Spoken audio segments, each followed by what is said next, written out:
Olá pessoal, tudo bom com vocês?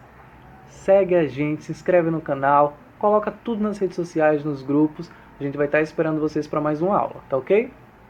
Pois bem, na aula de hoje a gente vai fazer um feedback geral. A gente vai trabalhar aqui pontualmente, claro, por tópicos, aquilo que a gente já viu em sala de aula. Então, em aula a gente desbravou o mundo medieval.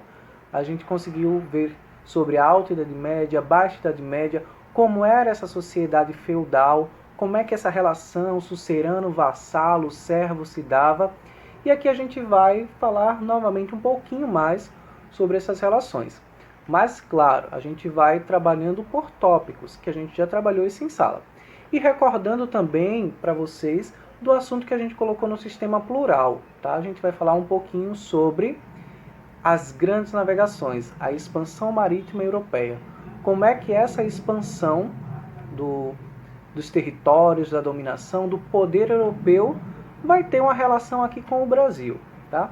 Então, primeiro de tudo, vamos resgatar a memória lá na Idade Média. Então, lembrando, quando a gente trabalha a Idade Média, a nossa memória ela começa a fervilhar, ela começa a pensar milhares de coisas, né? Então a gente sempre pensa nas fogueiras, nas bruxas, nos reis, nos cavaleiros, nas cruzadas, no confronto. Isso é normal, tá? É muito natural a gente pensar um mundo medieval como um mundo fantástico, um mundo fantasioso, porque isso está impresso nos filmes, isso está impresso nos desenhos, quando a gente olha lá no livro, vê uma imagem, isso vai criando na nossa mente um imaginário, tá? Mas a gente vai tentar entender como era essa sociedade medieval, como é que eram essas relações aí do feudalismo, como é que essa sociedade de fato era. E aí, primeiro de tudo, é interessante a gente começar a pensar a Idade Média pelo segundo nome que ela recebe, né? Então, vulgarmente, a Idade Média ela é conhecida como a Idade das Trevas. Mas por que Idade das Trevas? Porque o mal, o capiroto, estava assombrando a população? Não, tá? Idade das Trevas tem a ver com a ausência do conhecimento. Então lembrem-se lá de Platão, quando ele fala pra gente que o conhecimento é uma luz, né? Que o conhecimento liberta, que o conhecimento ele permite você ver um outro horizonte, que não somente aquele horizonte que você estava acostumado a ver. Então, é a Idade das Trevas porque, nesse período histórico, a população estava privada de ter acesso ao conhecimento. A única instituição que tinha direto acesso à ciência, ao conhecimento, ao saber, era a Igreja Católica. Nem mesmo os nobres eles tinham acesso a esse conhecimento. Apenas aqueles que exerciam funções que necessitavam ter o acesso ao saber é que tinham a possibilidade de ter o conhecimento. Então, isso é marcado como obscurantismo. Então, a Idade Média é conhecida como Idade das Trevas porque foi marcada pelo obscurantismo, ausência do conhecimento. Beleza? Então, ó, partindo dessa ideia aí que a gente já começa a imaginar uma sociedade que está ausente do conhecimento, e conhecimento é poder, então a gente já consegue imaginar que é uma sociedade onde poucos comandam e muitos são comandados. Porque não conhecem, porque não sabem, e não sabendo, não se pode questionar, tá?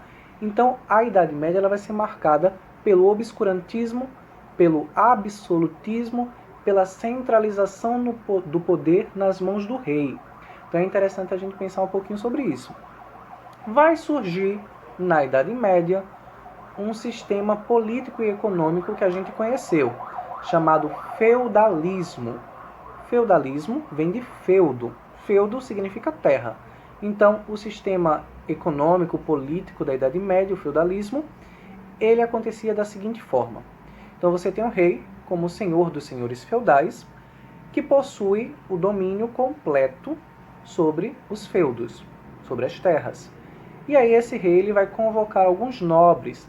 Esses nobres, por sua vez, eles vão se tornar senhores feudais. Esses senhores feudais, que são os nobres, vão adquirir trabalho de servos, tá? E aí a gente vê uma relação chamada relação de vassalagem. Então, o rei, ele é o suzerano, onde ele tem o senhor feudal como seu vassalo e o senhor feudal, por sua vez, tem os servos. Veja que relação longa, né?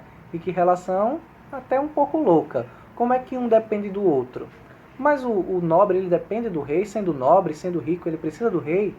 Ah, mas por que o servo, então, se submeteu ao domínio de um vassalo, que é uma pessoa que está a dispor de outra pessoa? É muita coisa, né? Mas se a gente parar para pensar, a gente consegue visualizar de forma mais fácil.